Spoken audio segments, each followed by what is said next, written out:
Hello everybody and welcome back to UK Gaming Network, and welcome to the next part of my top 100 games to add to the A500 Mini. This is games added to the original firmware, not the current update that came out last week. So these are the hard drive installation files, and this is also my own personal choice for the top 100. So feel free to disagree with any of the choices that I'm going to put forward. So on this episode we're going to concern ourselves with the games between numbers 40 and 31. Putting it simply, Bubble Bobble is a great conversion of a great arcade game. One or two players battle their way through 100 screens that make up the Cave of Monsters, trapping enemies in their bubbles and dispatching them with a quick pop. It's a game that you can replay 100 times and no two games will be the same. Also, if you're not humming the music as you play, you're playing it wrong.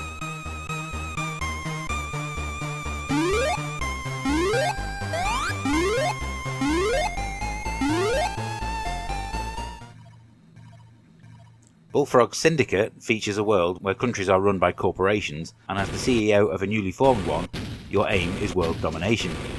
Essentially, it's a strategy shooter where you control a team of agents on a series of missions to persuade your enemies to join you. There's a huge amount of strategic depth to the game overall, and you'll find yourself immersed in no time.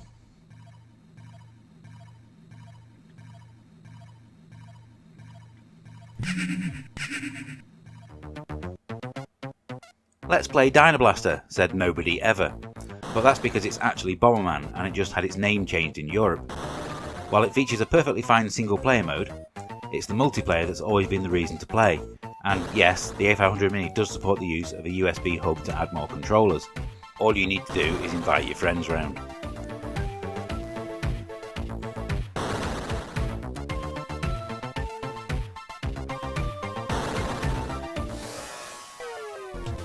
Normally, game sequels arrived a year or so later in the 8 and 16-bit era, so the fact that Iridium 2 took 7 years, it was unprecedented.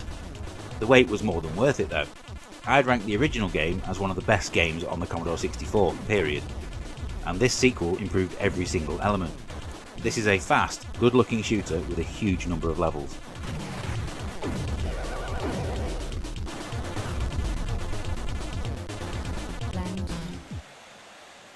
If imitation is the sincerest form of flattery, Sensible Software will have been blushing for months. Football Glory looks so similar to Sensible Soccer that it's easy to dismiss it entirely. Thankfully, it has a few tricks of its own to showboat in front of the fans. Overhead kicks, diving headers and back heels are all added to the gameplay, and it's amusing the way players express themselves in speech bubbles at key points.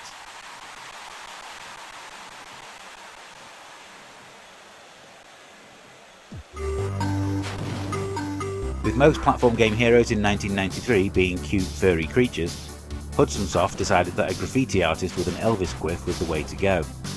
Yo-Jo may not have been a title that many people bought, but it's definitely one that they should have done, as it puts its competition to shame. Each of the levels is huge, with multiple routes through them, and the music is brilliant.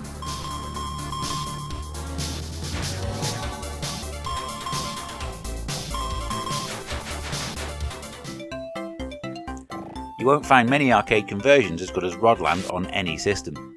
In fact, the Amiga version even featured levels and secret bonuses that weren't in the Jaleco original. It's a perfect pick-up-and-play title with an instant simplicity that hides a depth and fiendishness, meaning that the player will invariably die due to their own cockiness. Always a surefire way to ensure that you keep playing.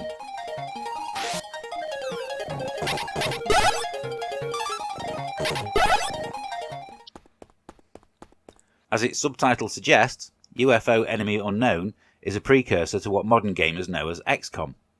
Like that game, this is equal parts business sim and turn-based strategy game, as you try to expand and run an agency to combat against an alien threat, and then conduct missions with your troops. These encounters are a brilliant example of slow burn tension, as you try to outthink the enemy.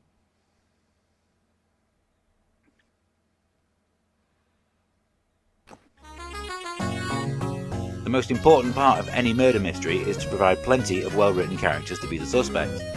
Delphine's Cruise for a Corpse, released just a couple of months before Another World, knew this, and they crafted a story that Agatha Christie would be proud of. They then used a fantastic cinematic technique to tell the tale.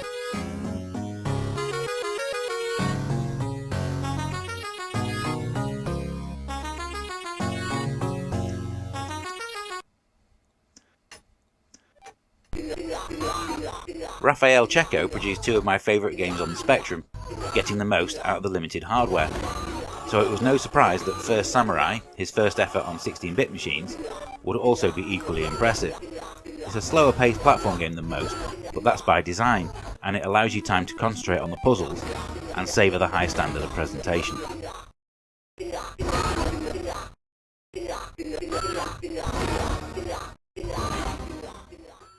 So that brings an end to this part of the countdown. I hope you've enjoyed what you've seen so far.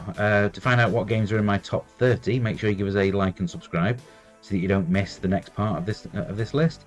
If I've enlightened you as to the existence of some games, or if you disagree with any of my choices, then let me know in the comments. I'm going to be live streaming all of these games over on my Twitch channel, so you can either search for UKGN Zoidberg over on there, or just click the link in the description below. I hope to see you all very, very soon. Bye for now.